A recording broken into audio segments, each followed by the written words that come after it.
Hello, this is Coyote. I'm recording this video in the room where I did my dark retreat number 6.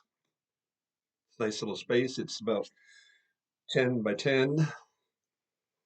This door behind me is the access door where I was able to leave notes and get something passed in if I needed anything. And the door directly in front of me is the entry to the space. I came in at about 6:30 in the evening and then got settled in and ready to go to sleep and let the experience take me where it would.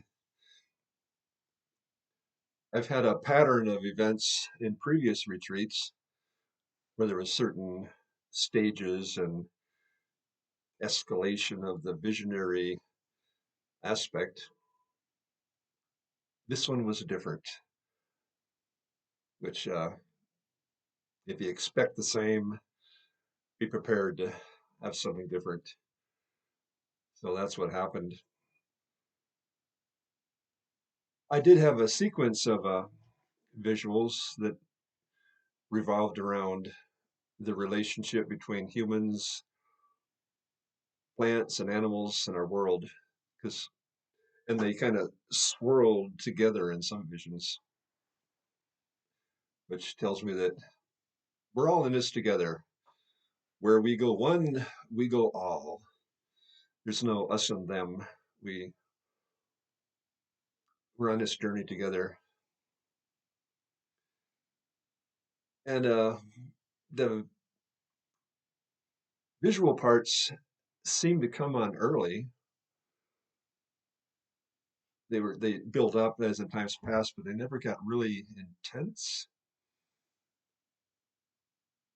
And I was thinking about it later that because I've done this 5 times previous, this is the 6th time that my brain gets into this visionary state earlier, because I felt like I was in here way longer than a week. I just kept feeling like, is this 8 days, 9 days yet? No, it was only about 4.5, 5 by that point. And I spent a lot of time here in complete silence and no visual experiences. I did occasionally see what looked like fireflies, just little specks of light just floating around like tiny stars or a cloud. And then all of a sudden it would just turn off. And I noted that it looked like the dark got darker, if that makes sense. It was quite a interesting phenomenon, I guess. And I kept the table over here in the corner where I had a notebook, and I wrote down everything I was thinking, feeling, seeing, everything. It was just when I put it down on paper, I don't have to try to remember it because it's there on paper. I used a spiral notebook and a Sharpie, and I would put my thumb on the top of the page and print a line and move down an inch, then print another line. And whenever I finished writing whatever on that page, I turned it under so as not to write 2 notes on the same page. And the spiral notebook had about 70 pages, and I filled it up. I wrote down everything, feelings that I was having, visuals that I was having, various other thoughts, anything, just to so I wouldn't have to try to hold it and remember it in my head after the week was up. Because you ever tried remembering everything you've done in a week's time? That's quite a task. So you need to take notes. It was a very restful retreat. I didn't feel a lot of discomfort physically. What did trouble me was the wondering about time, because there were times where I felt like I was in way longer than I actually was, and I had to deal with this feeling. It's a common thing that comes up in each of my retreats is how long has it been? Has it been long enough? Because I had a friend come and he would on the wall and signal me, which helped me kind of keep track in one way. With I wasn't really trying to keep track, but I had some liquid nutrients, the meal replacement things you can get at a drugstore, and that was my nutrition. And I didn't want to drink them all too soon or all in 3 days and not spread them all out. I had 16 of them, and I managed to spread them out over the full week, which a lot of times I would fast, but this time I decided to go with the meal replacement drinks, which was helpful. And the thing that really troubled me most was these long periods of silence, where there were no visuals or no activity. And I had the feeling at times where I was in way longer. It was my intent to go more than 8 days because I heard there is something that happens after 8 days. There's a shift, but I never got there. I went the full 7, and there were 2 or 3 times where I thought, I'm ready, I'm done. And when that was a threshold moment, a stress moment. So I just had to, nope, not done yet. Just keep going. Let's push on. Gotta do the science. So I just dealt with these feelings of I've had enough, and just which is it's common. A lot of people enter dark retreats and they do leave early because they, for whatever reason, maybe they just can't handle it anymore. But I pressed on and was able to go just that little bit further. I remember in high school, I'd be running and I'd be tired, and I would just look ahead to a tree or something just up a trail. I said, I can go that far. As I go that far, then I do it again. I just keep doing a little bit more, a little bit more. And pretty soon I'd finish the race. I went the full course. And that's one thing about a dark retreat, but you can't see the end. You don't know where the markers are.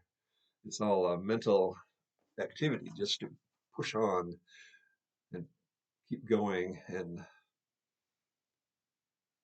strength of will and trusting the caregiver that they're not going to let you go beyond.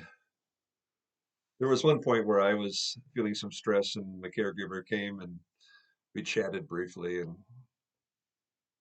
that lifted my spirits, and I was able to buck up and get going and continue on. But it turns out that I just ended up going just 7 days, which is sufficient, I think. I never, maybe sometime in the future, I'll try again and to see if I can go longer, to go to 8 days, 9 days. We'll, we'll, we'll, we'll cross that threshold when I come to it. But there was another amazing thing, which is different than other retreats. I did have some treats, but I have been thinking about this story. And I got the idea of it about 35 years ago, and I found a note of it where I wrote down a paragraph about the story, and but it never materialized. But while I'm laying here in the dark, in a flash, the entire manuscript of this story just came into my brain from start to finish. And after I came out of the darkest, spent about 4 hours writing it all down. It's a story about becoming a helper. I might have to tease you a little bit with that because I'll make another video telling that full story when the time comes. I don't want to go too much longer in this one. But after I completed the full 7 days and it was time to come out, I covered my eyes so my caregiver could see my eyes before light hit them. And the pupil was about as big as it can get. He said there's just a tiny little ring of color between my pupil and the white of my eyes. He said that was quite amazing to see. I'd kind of like to see it, but I couldn't because it was my eyes. Maybe I have to see somebody else's eyes when they do a dark retreat. And this is quite a comfortable space. It worked well. It's cozy. It's not too small, not too big. It's all still set up. And so if anybody wants to come and do a dark retreat, we can work things out. Go for an interesting ride.